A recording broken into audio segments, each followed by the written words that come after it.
माननीय राहुल गांधी जी ने जो कुछ भी कहा, संपूर्ण विपक्ष और उनके साथ साथ पूरा देश कहीं ना कहीं उनकी बातों से सहमत ही नजर आते हैं, क्योंकि उन्होंने जो अभय मुद्रा की बात कही, इसके माध्यम से वो ये बताना चाह रहे थे कि हमारे देश की जो संस्कृति है वो अहिंसा की संस्कृति है, क्षमा की संस्कृति है, न कि हर एक को डरा के धमका के उन पर राज करने की संस्कृति है।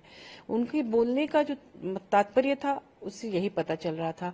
साथ ही उन्होंने ये भी अपनी बातों से दर्शाया कि हमारे देश में कई धर्म एक साथ रहते हैं। उसमें उन्होंने बुद्धिज्म की बात कही, उन्होंने गुरु नानक देव की फोटो दिखाया और जिनके भी बुद्ध और जिनके भी बारे में कहा, तो एक अभय मुद्रा उन्होंने दिखाया कि मतलब उनका है कि माफी, क्षमा। तो इसको क्यों नहीं भाजपा की जो केंद्र सरकार है वो जिस तरह से ईडी, सीबीआई और तमाम केंद्रीय जांच एजेंसियों के माध्यम से लोगों को डरा रही है, धमका रही है। आपने देखा होगा कि किस तरह से सिटिंग जो सीएम है उनको भी झूठे आरोप में भी जेल में डाला जा रहा है। ये हमारे देश में पहली बार हुआ इस तरह से कि झूठा आरोप। माननीय झारखंड न्यायालय हाईकोर्ट ने भी कहा कि हेमंत सोरेन जी को ईडी ने 5 महीने से जेल में रखा, लेकिन उनके खिलाफ एक भी सबूत ईडी के पास नहीं है। अभी अरविंद केजरीवाल जी जेल में हैं, तमाम लोग जेल में, संजय सिंह भी जेल में थे, उनके खिलाफ भी ऐसा कोई सबूत नहीं मिला। तो इस पर इन तमाम बातों को का सार निचोड़ निकाल के उन्होंने ये कहने की कोशिश की कि डरा धमका के सरकार नहीं चलाना चाहिए, ये हमारे देश की संस्कृति के खिलाफ है। इंटायर हिंदू सोसाइटी नहीं है लोकसभा में, जो उन्होंने हिंदुज्म को लेकर बयान जी, दिया कि जो लोग अपने आप को हिंदू कहते हैं वो वायलेंट है और ये सीरियस है। देखिए, जो अपने आप को हिंदू कहते हैं से उनका तात्पर्य, राहुल गांधी जी का तात्पर्य आरएसएस था, बीजेपी थी, प्रधानमंत्री मोदी जी थे। उन्होंने इन तीनों को टारगेट किया, ऐसा नहीं कि पूरे हिंदू समाज को कहा।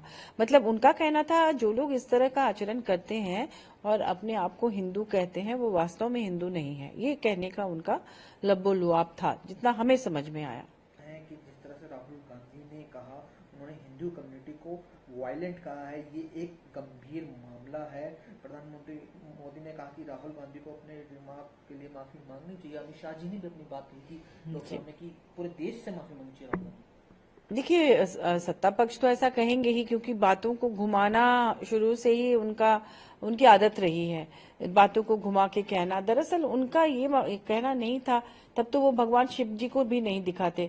उन्होंने शिव जी को दिखा के कहा कि हमारी जो परंपरा है ऐसी है, हिंदुओं की परंपरा इस तरह से शांति की रही है, अभयदान की रही है। और वो हिंदू से तात्पर्य उन्होंने कहा, मैंने अभी थोड़ी देर पहले भी आपसे कहा कि उन्होंने टारगेट किया कि आरएसएस, बीजेपी या मोदी जी जिस तरह से हिंदू कहते हैं खुद को, लेकिन हमेशा लोगों को डराते धमकाते हैं, इस तरह से इसका विरोध उन्होंने किया था। अमित शाह ने publicly said that those who call themselves Hindu talk of violence and do violence.